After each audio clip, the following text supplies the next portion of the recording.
کہ اگلے چند دنوں کے اندر صوبوں کے ساتھ مل کے پورا اس کے اوپر ایک پلان بنایا جائے اور کس طریقے سے یہ کام کرنا ہے اور جو لوگوں کو اس سے مشکلات پیدا ہو سکتی ہیں اس سے بچانے کے لیے کیا اقدامات کرنے کی ضرورت ہے۔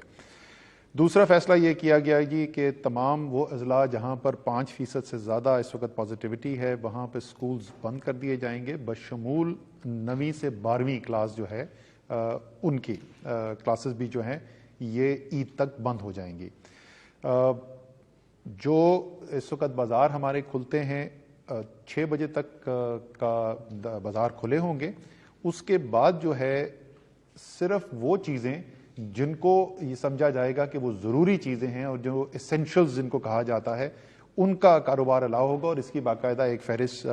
دے دی جائے گی، ایشو کر دی جائے گی جس کے اندر وہ کون سے کاروبار ہیں جو کھولے جا سکتے ہیں اس کی لسٹ ہوگی۔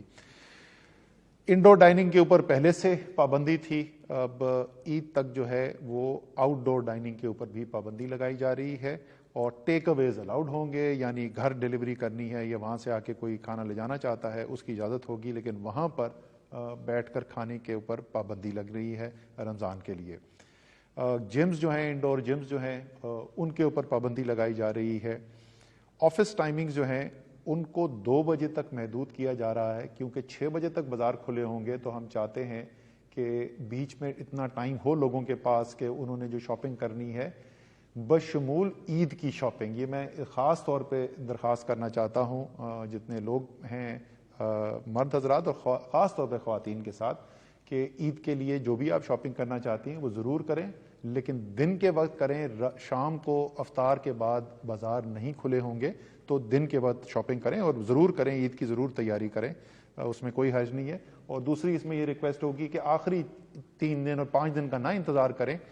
یہ جیسے ہی اب سے آپ شاپنگ شروع کر دیں، کیونکہ جیسے وزیر اعظم نے یہ کہا کہ خدشہ یہ ہے کہ اگر زیادہ آگے بیماری پڑتی ہے تو ہو سکتا ہے لاک ڈاؤن بھی ہو جائے، تو اس سے پہلے ہی آپ جو ہے آرام سے شاپنگ کرتے رہیں تاکہ آپ کو پریشانی نہ ہو۔ اسی طریقے سے جو 50% ورک فرام ہوم کی پالیسی، یعنی کسی بھی دفتر کے اندر 50% سے زیادہ لوگ نہ بلائے جائیں ایک دن کے اندر، اس پالیسی کی امپلیمنٹیشن کے اوپر زور دیا گیا ہے۔ باہر سے جو آ رہے ہیں اس وقت آپ دیکھ رہے ہیں کہ دنیا کے اندر مختلف ویریئنٹ اس وقت پھیلتے چلے جا رہے ہیں اور اس کے علاوہ بھی پاکستان کے اندر جو ہے کیونکہ وبا کا پھیلاؤ بہت زیادہ ہو گیا ہے تو ہدایات دی گئی ہیں کہ اگلے 1-2 دن کے اندر ایک تفصیلی پالیسی بنائی جائے جس کے اندر جو لوگ باہر سے آ رہے ہیں اس کی تعداد میں بھی کمی لائی جا سکے اور اس کے ساتھ ساتھ جو یہاں پہ آئیں گے لوگ ان کی ٹیسٹنگ کا اور ان کی کوارنٹین کا جو نظام جو ہے وہ بھی ایک مربوط نظام بنایا جائے تاکہ وہاں سے باہر سے وبا کے آنے کی وجہ سے خدشہ نہ پیدا ہو۔ اسی کے ساتھ آخری چیز جس کے اوپر ہدایات دی گئی ہیں وہ یہ ہے کہ ہمارا آکسیجن جو سپلائی ہے، ہمارے جو لوگ مریض جو ہیں جو کرٹیکل کیئر کے پیشنٹس ہوتے ہیں جو ذرا زیادہ سنجیدہ جن کو بیماری ہو جاتی ہے ان کو آکسیجن لگانی پڑتی ہے اور اس وقت صورتحال یہ پیدا ہو گئی ہے کہ ملک کی پوری پیداواری صلاحیت جو ہے آکسیجن کی ہم اس کے 90% کے اوپر جا چکے ہیں اور اس کے اندر سے تقریباً 80% جو اس وقت آکسیجن ہے وہ استعمال ہو رہی ہے، 75 سے 80% صحت کے لیے اور کورونا ایک بہت بڑا حصہ ہے اس کے لیے۔ تو آکسیجن کی سپلائی کو اور مزید کیسے بہتر کیا جا سکتا ہے جلد از جلد، اور باہر سے بھی اگر ہمیں درآمد کرنی پڑے تو آکسیجن کا انتظام بہتر کیا جائے، یہ تمام آج فیصلے کیے گئے ہیں اور ہماری امید یہی ہے کہ جیسے وزیر اعظم صاحب نے ابھی آپ کے ساتھ آپ کو بھی اپیل کی ہے، ان ہدایات کے اوپر اگر عمل درآمد کریں گے تو انشاءاللہ تعالی رمضان میں ہماری عبادت جو ہے وہ بھی جاری رہے گی اور عید بھی ہم منا سکیں گے۔ اگر ہم یہ نہیں کریں گے تو پھر ان دونوں چیزوں کے اندر ہمیں آگے مشکل آ سکتی ہے۔ اب فیصل آپ ذرا سا تھوڑا سا تفصیل بتا دو کہ اس وقت صورتحال ہسپتالوں میں ہے کیا؟ بہت شکریہ جی۔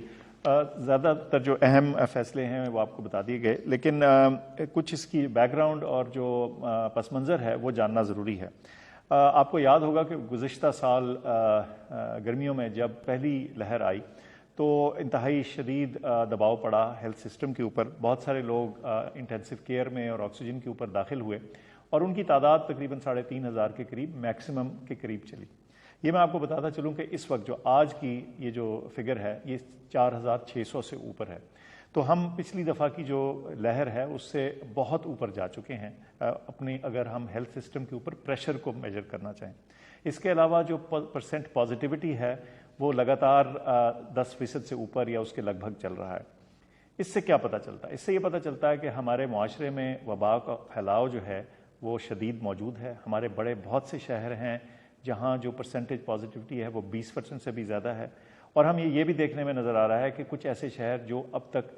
جن کی پرسنٹ پازیٹیوٹی کم تھی وہاں بھی یہ شرح بڑھ رہی ہے. اس ساری بات کا نتیجہ یہ ہے کہ ہمارے ہیلتھ سسٹم کے اوپر, ہمارے ڈاکٹرز, نرسز اور دیگر پروفیشنلز کے اوپر اور ہسپتالوں کے اوپر ایسا پریشر ہے جو خدا نہ خواستہ یہ ایک لیول سے اوپر نہ چلا جائے. اور جیسے اسد عمر صاحب نے بتایا کہ ساتھ ساتھ ہماری جو آکسیجن کے اوپر پریشر ہے وہ بھی خاصا زیادہ ہے, اور ہم تقریباً اپنی جو مین کیپیسٹی ہے اس کا 90% کے قریب استعمال کر رہے ہیں.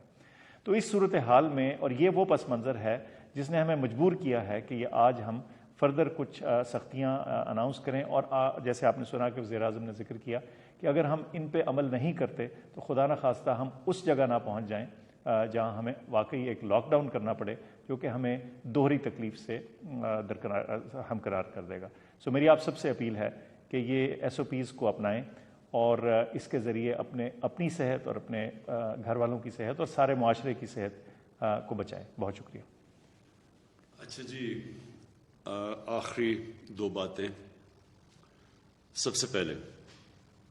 کہ میں نے پاکستانی فوج کو بھی کہا ہوا ہے کہ وہ اب SOPs کو عمل میں لانے کے لیے وہ بھی ہماری لا انفورسمنٹ, ہماری پولیس کے ساتھ وہ اب سڑکوں پہ نکلیں گے, کیونکہ ہم اب تک کہتے رہے ہیں لوگوں کو کہ SOPs پہ چلو,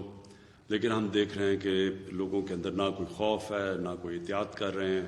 اور اسی کی وجہ سے یہ تیزی سے اوپر جا رہا ہے. تو اب سے میں نے پاکستانی فوج کو کہا کہ وہ بھی آ کے ہماری پولیس اور لا انفورسمنٹ کی مدد کرے. آخری بات میں یہ کہنا چاہتا ہوں, یہ بھی لوگ کہتے ہیں کہ جی ویکسین پاکستان میں اور زیادہ ہمیں کرنی چاہیے اور دنیا کا مثالیں دے رہے ہیں. ہم پوری کوشش کر رہے ہیں, جو ملک اس وقت دے سکتے ہیں جن کے پاس ایکسیس ہے. پہلے تو ہندوستان نے انٹرنیشنلی فیصلہ ہوا تھا کہ ہندوستان نے, کیونکہ سب سے دنیا میں دوسرے نمبر پہ وہ ویکسین بناتا ہے, لیکن بدقسمتی سے ان کے اتنے برے حالات ہیں کہ وہ اب کسی کو نہیں دے رہے سوائے اپنے ملک میں, اور انہوں نے شاید 2-3 ملکوں کو شروع میں دیے تھے. چائنا سے ہم نے مانگی ہوئی ہے ویکسین, لیکن ان کے اوپر بھی اتنی اس وقت ڈیمانڈ آئی ہوئی ہے. باقی دنیا میں ساری جگہ شارٹیج ہے. تو یہ میں آپ کو بتا دوں کہ ویکسین اگر آج ہمارے پاس آ بھی جاتی ہے پھر بھی یہ 1 سال لگے گا اس کا امپیکٹ پڑنے پہ, کہ آج سے ہم ٹیکے لگانے شروع بھی کریں تو یہ نیچے آنے میں ٹائم لگے گا. جس سے سب سے زیادہ فرق پڑے گا وہ جو ہم SOPs کی بات کرتے ہیں, احتیاط کی بات کرتے ہیں. اور میں پھر سے آخر میں یہ کہوں گا کہ جو سب سے بڑی احتیاط ہے, جب یہ ماسک پہن لیتے ہیں تو آدھا مسئلہ ادھر حل ہو جاتا ہے. اور جب بھی آپ اندر, تو خاص طور پہ کمروں میں جب بیٹھیں, سب کو ماسک پہننے کی ہدایت. اور اب ہم انفورس کریں گے, یعنی اب ہم اس کے اوپر پوری طرح زور لگائیں گے. ہماری پولیس اور پولیس کی مدد کرے گی پاکستانی فوج. میں آخر میں یہ امید رکھتا ہوں کہ آپ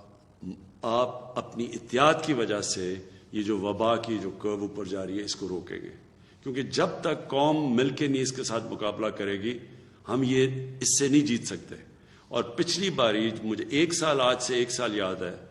رمضان سے پہلے جس طرح قوم نے SOPs پہ عمل کیا, شاید تب لوگوں کو زیادہ خوف تھا اس سے, اور 1 سال کے اندر لوگ تھک بھی گئے ہیں, فٹیگ بھی آ گئی ہے شاید اس وجہ سے. لیکن اس ٹائم میں اور اس ٹائم میں زمین آسمان کا فرق ہے. اب بالکل SOPs پہ پچھلے باری